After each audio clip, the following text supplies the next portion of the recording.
เมื่อสู้ตักสิค่ะลูกที่ของน้อยๆก็ยืนจ้องรับตอนกูก็ค่ะวันเหมือนในมีปืนหูอันดีสนใจใครมาปืนแพจ้อมปีน้องเขาเนี่ยค่ะเนาะพอยามตอนเร็วในนะลุมฝ่าลงเฮาคาใน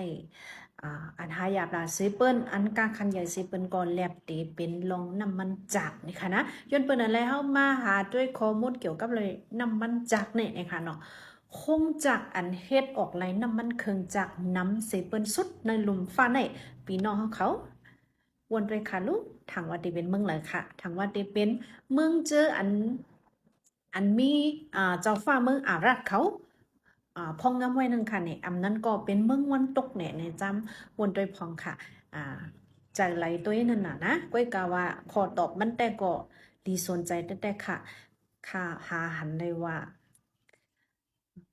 วันมึงอันเฮ็ดออกไหลน้ำมันจากน้ำสุดย่อก็คงจากอันเฮ็ดออกไหลน้ำมันจากน้ำที่สุดในลุมฟ้าในมีไว้ในเมืองอินเดียนะคะอำปอไก่เฮาค่ะนะเป็นเมืองปีเมืองน้องหิมเฮาค่ะแห่งเหมือนกันเลยค่ะเฮาค่ะมาถ่อมต้วยลองตั้งมันต้วยค่ะเนาะคงจากอันเฮ็ดออกไหลน้ำมันจากน้ำเซเปินสุดในลุมฟ้าในนะจือมันห้องว่า จำนากา refinery นะคะเนาะคงจักเฮ็ดออกไรน้ำมันจักนะคะนะนักสุดค่ะเดย้อนป่องแล้งแนวว่าน้ำมันเคืองจักอันเนาะค่ะเจอตื้ออยู่กูมุดกูวันเจอไหนมันเดเลยมาหุงวันตั้งวันค่ะนะจังกะเลยออกมาเป็นธาตุสีดีเจต้นหนังอันเนาะค่ะเจอตื้ออยู่กูมุดกูวันไหนเมื่อเฮาคาแต่ขุดออกมาเนื้อลิ้นแต่นั้นมันเดเป็นจื้อแซนน้ำมันลิบน้ำนั้นก็อันเนาะห้องวันน้ำมันเหม็นกว้เนี่ยค่ะนะเดเลยเอามาหุงเย่าจังนะคะเนาะ จังเดมาใจตื้อไรเนอะเคืองจักและ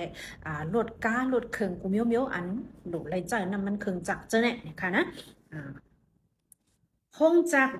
จำนากาลีไฟนอลี่อันมีดีเนอร์เจเมืองกุจารัตเมืองอินเดียในนะคะนะเจ้าเดเรว่าเจ้าห้องการมันนะคะเจ้าของมันแต่ก็มีชื่อว่า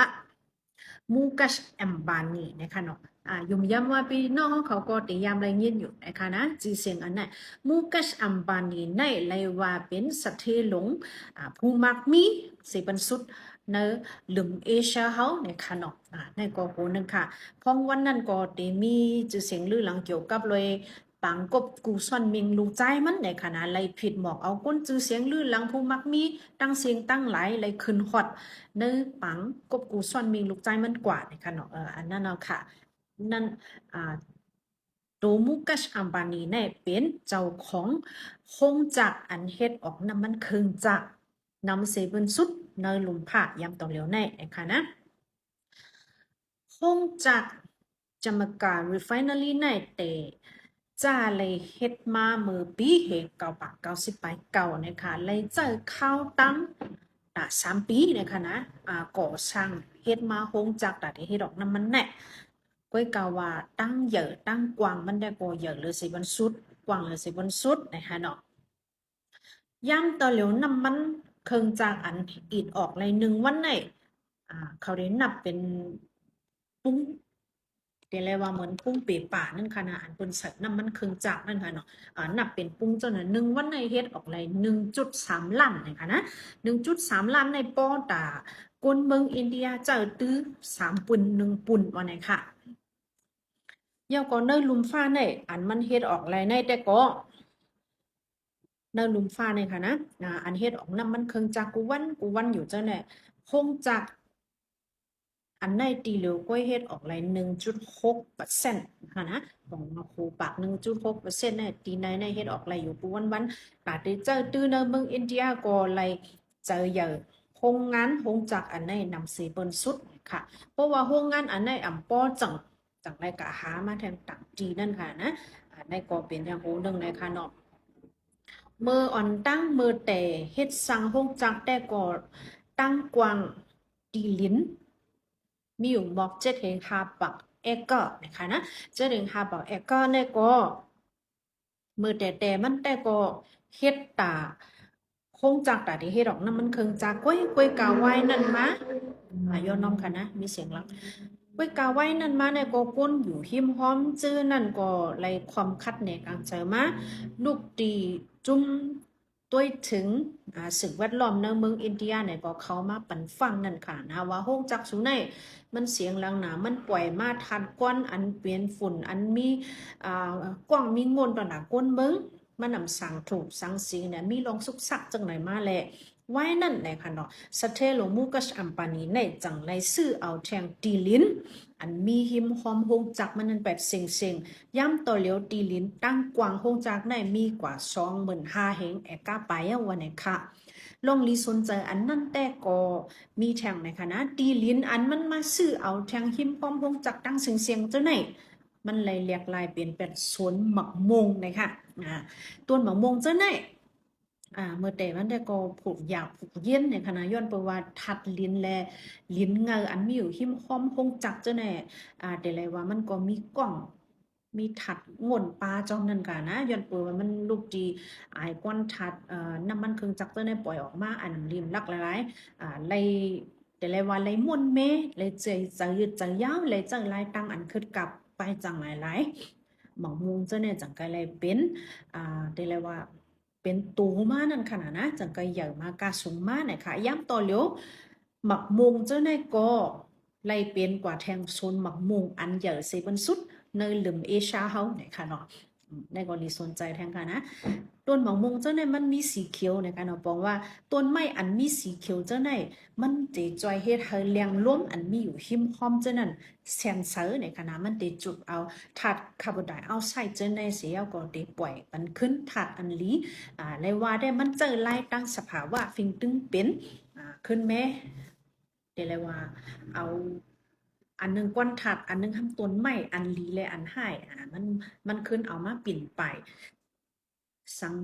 ปิ่นไปอิงหลังฝังนองกันเสก็เฮ็ดให้ลุมฟ้าลงในเฮ็ดให้ฟิงตึ้มเป็นสิ่งแวดล้อมอันมันก่อสร้างขึ้นมานั่น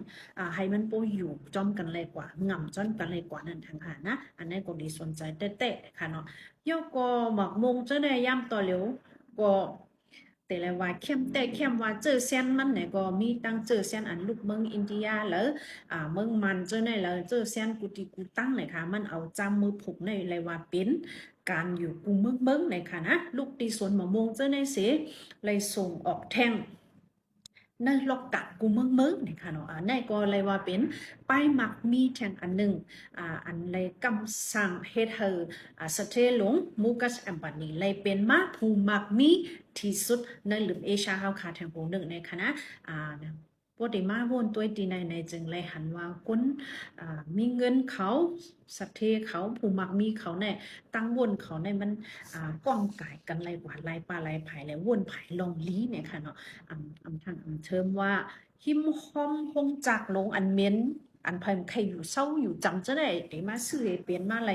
ส่วนหมังมงใหญ่เสียบนสุดนะลุงฟ้าเนี่ยค่ะนะเย้าก็ซ้ำปลายเปลี่ยนมาอะไรทางไล่ตั้งเงินเข้ามาทางอันหนึ่งเนี่ยค่ะเนาะในก็เลยว่ากับเขียนเตว่าในคณะสมเจอพี่น้องเขามีย้ำตั้นในก็เข้ามือหาช็อกตัวอะไรปื้นมันเจ้าคณะรีสนใจเต้ๆนะคะอันนี้ได้ก็เกี่ยวกับเลยเดี๋ยวเลยว่าปื้นหูป้ายหันนำมันจากเดี๋ยวเลยก็คาอะไรลุญ่าเลยเอามาปืนแผ่เป็นพี่น้องเขากวักไปหนึ่งกับค่ะนะในก็โหหนึ่งในขนาดเลยนั่นก้าเนื้อคงจากอันหงน้ำมันไหนมันเฮ็ดปลาบันเวียงอ่อนค่ะนะตาก้นเหตุการณ์มันสองเฮงหาปักปลายเจ้าเนี่ยอยู่เศร้าเลยเนื้อนั่นเต็มทนดีลีเนี่ยค่ะเนาะว่าเดี๋ยวเรียกว่าช้อปปิ้งเซ็นเตอร์ตาเต้หรือเศร้าหรือตัวเจอพ่อย่ำเหตุการณ์เย่าใครเลยสังใครเป็นสังเนี่ยก็มันห่างแหนไว้บัดมุดเนี่ยค่ะนะกาดอ่อนเลยสังหงยาเลยสังติวตีเศร้าเหมือนตั้งเวียงอ่อนอันหนึ่งนะคะเนาะมันเลยก่อสร้างไว้บัดก้นเหตุการณ์มาเนิ่นนั่นนะคะในก็คนหนึ่งนะคะนะบอกว่าก้นมักมีเขาในเพราะว่าเขาเลยเฮ็ดก็เขาเฮ็ดให้มันลีที่สุดนะคะเนาะในก็เป็นคนหนึ่งอันเอาคาเลยรู้เลยถ่อมมาเลยเอาเป็นตอนซ้อนเลยปื้นหูป้ายหันแต่ที่จะดื้อกว่าเนื่อจากมาเข้าคาเมื่อนานะคะนะเขาย้ำค่ะก็ตีเตรียมเย้าเลยกำค่ะได้ขึ้นมาปันแค่พางมันค่ะนะค่ะได้ก็มีเจอเยื่องอันใครกว่าแอวเยี่ยมตัวอยู่ในค่ะเนาะสังเจอว่าเปิ้นปันขว้างเลยสุนอะไรกว่าเยี่ยมตัวในใครหันในค่ะนะต้องไปพบชมกันแทนค่ะเนาะตอนวันเมื่อไหร่เตย้อนหรือไว้มองในค่ะยินหลียินจมกูก็ค่ะ